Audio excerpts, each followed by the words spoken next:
তান্ত্রিক মতে আমাদের পুজো হয়, সেই জন্য আমাদের এখানে নৈহাটির বড়মাকে ঘিরে শহর জুড়ে উন্মাদনা, আলো, ধূপ, ঢাক আর মানুষের ঢল। কিন্তু সেই ভিড় থেকে একটু দূরেই নীরবে দাঁড়িয়ে আছেন আরও এক মা, ব্রহ্মময়ী মা, যার নাম হয়তো সবার মুখে নেই, কিন্তু যার আশীর্বাদে আজও বেঁচে আছে এক প্রজন্মের বিশ্বাস। বড়মার মতোই এখানে ধর্মের কোনো ভেদ নেই, হিন্দু, মুসলিম, খ্রিস্টান সকলের মা তিনি। সময়ের সঙ্গে বয়স বেড়েছে মন্দিরের, কিন্তু মায়ের উপস্থিতি আজও তাজা, অমলিন। এই ব্রহ্মময়ী মায়ের মন্দিরে লুকিয়ে আছে নৈহাটির আরেক অজানা ইতিহাস। আপনি কি জানেন সেই গল্প?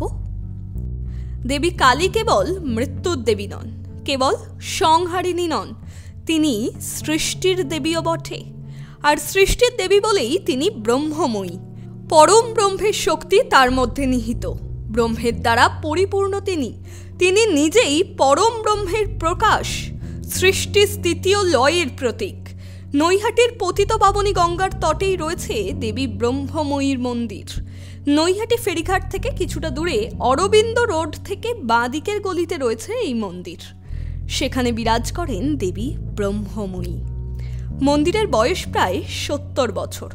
তন্ত্র সাধক হরিনারায়ণ চক্রবর্তী এই দেবীর পুজো করতেন বলে জানা যায়। প্রথমে ছিল দেবীর মৃন্ময়ী মূর্তি, পরে মাটির মূর্তির বদলে কোষ্টি পাথরের মূর্তি স্থাপন করা হয়। সেই বিগ্রহই পূজিত হচ্ছে। এই মন্দিরে পঞ্চমুণ্ডের আসন রয়েছে। সাধক হরিনারায়ণ মন্দির তৈরির সময় পঞ্চমুণ্ডের আসন স্থাপন করেন। তার ওপর মাতৃমূর্তি প্রতিষ্ঠা করে তিনি দেবীর সাধনা করতেন।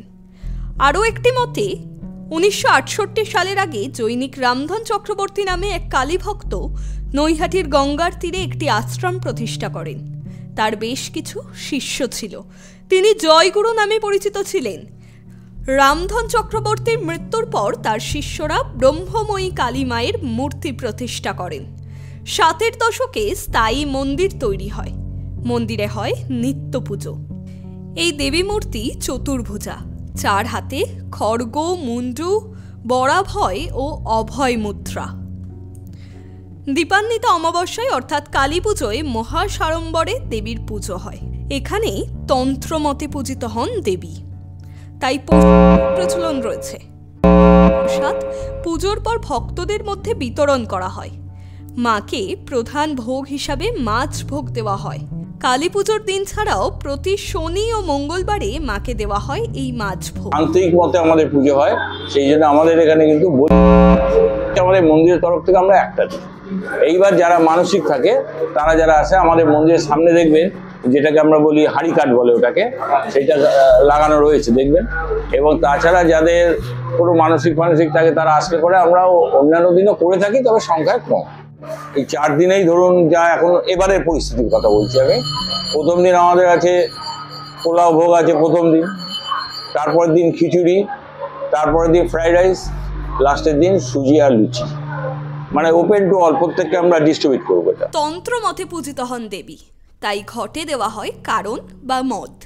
যদিও শাস্ত্রে দেবীর মদ খাওয়ার কথা সরাসরি কোথাও বলা নেই। আসলে দেবী মহিষাসুরকে বধের সময় বলেছিলেন, হে মূর্খ, আমি যতক্ষণ মধুপান করি ততক্ষণ তুই গর্জন করে নে, তারপর আমি তোকে বধ করলেই দেবতারা শীঘ্রই এখানে গর্জন করবেন। চণ্ডীতে দেবীর মুখ দিয়ে বর্ণিত এই মধু আসলে সংস্কৃতে মদের প্রতিশব্দ। প্রকৃতপক্ষে বৈষ্ণবদের পঞ্চগব্য অর্থাৎ দধি, দুগ্ধ, ঘৃত, গোমূত্র, গোময়ের মতোই শাক্তদের পুজোর অঙ্গ মদ্য, মাংস, মৎস্য, মুদ্রা ও মৈথুন। এটি আসলে ব্রহ্মরন্ধ্র থেকে গড়িয়ে আসা অমৃতধারা। তন্ত্র সাধনার মাধ্যমে সাধকের কুলকুণ্ডলিনী জাগ্রত হলে মস্তিষ্কের উপরিভাগ বা ব্রহ্মরন্ধ্র খুলে যায়। তখন যে আনন্দ ধারা প্রবাহিত হয় সেটাই আসল মদ বা কারণ সুধা। নৈহাটির এক ভুলে যাওয়া মন্দির ব্রহ্মময়ী মা, বড়মার মতোই যার পুজো করেন সব ধর্মের মানুষ।